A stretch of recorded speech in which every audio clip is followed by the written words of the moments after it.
Welcome to 411 Now. If you're new here, let me introduce myself.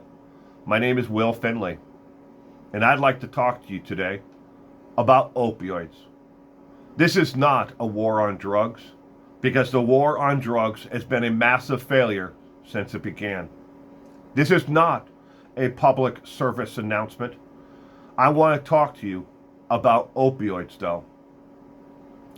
If I asked you, and I really want you to think about this, pause the video, and then, write down your answer, shout it out, say it to yourself. But the question I want you to think about is, when did the opioid crisis in America end? What year did the opioid crisis end? Was it 2020, 2021, maybe 2022 or 2023? Pause this video and see if you are right. Ladies and gentlemen, the answer to the question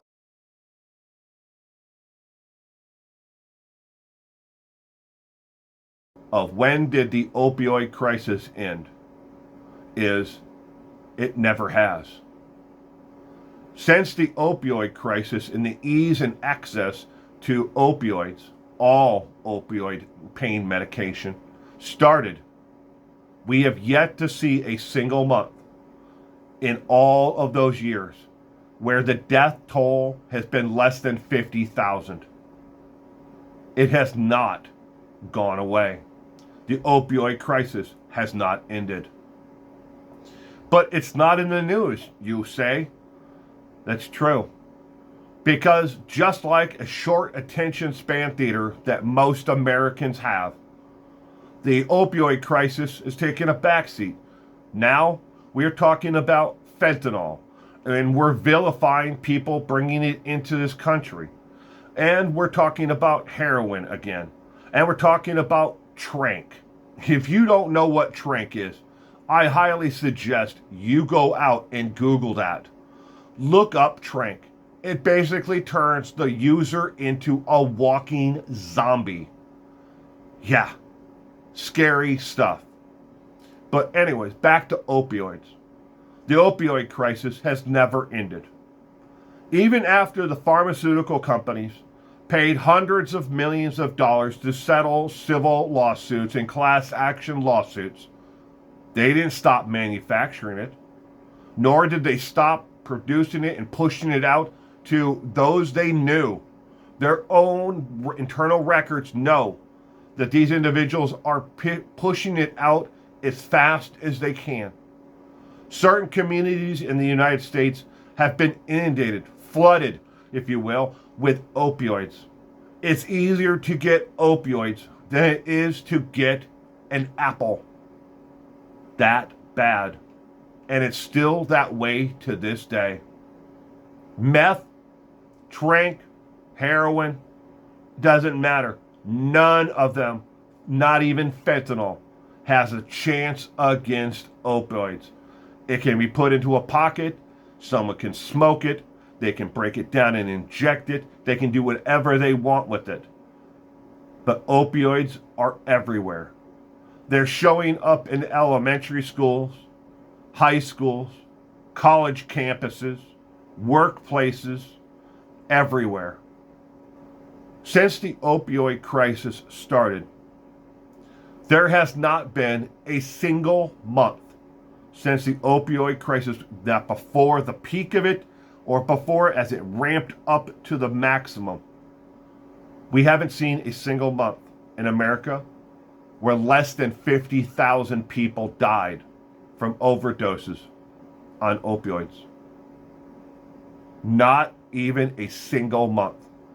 Looking back at the year 2024, the worst month in 2024 was the month of June of 2024, when 65,655 Americans lost their lives to overdoses on opioids. Not trank, not anything else, not heroin, not fentanyl, opioids. During the peak, the high point of the opioid crisis, we had what they called access to easy doctors. Doctors who just wrote a script. You paid a nominal fee to see the doctor. He wrote you a script for the opioids. You walked out the door to a pharmacy and you got your opioids filled there. The doctor would get a kickback from the pharmacist for writing the prescriptions and sending business their way. Those places still exist in every single part of the United States. They're there. Addicts know exactly who to go to, who to, and what to say to get their next fill. And if they can't get it through legal channels, the streets are flooded with pills, dirt cheap pills. Some of them are people selling their own prescriptions. Others are being, they're purchasing drugs with questionable, actual ingredients in them that are being smuggled in from other countries.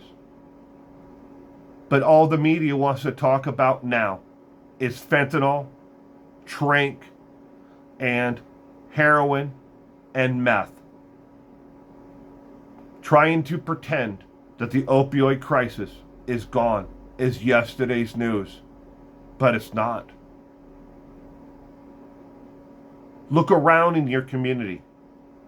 Can you replace 50,000 people from your community without noticing that they're gone? How about 60,000? 100,000? 200,000?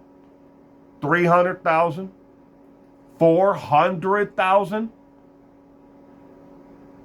The total loss of life to opioids is staggering.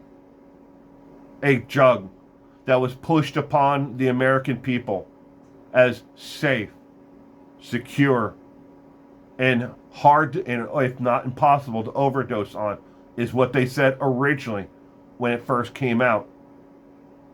But we know now that it's deadly, and that the addicts are playing Russian roulette with their lives.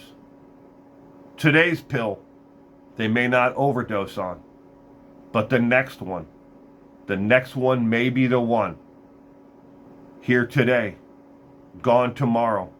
A statistic on the board the day after that. The pharmaceutical companies and your career politicians don't care about you. They don't care about your community. And they don't care about how many people are dying, still to this day, due to opioids. They are being fed one of two ways off of the crisis and everything else.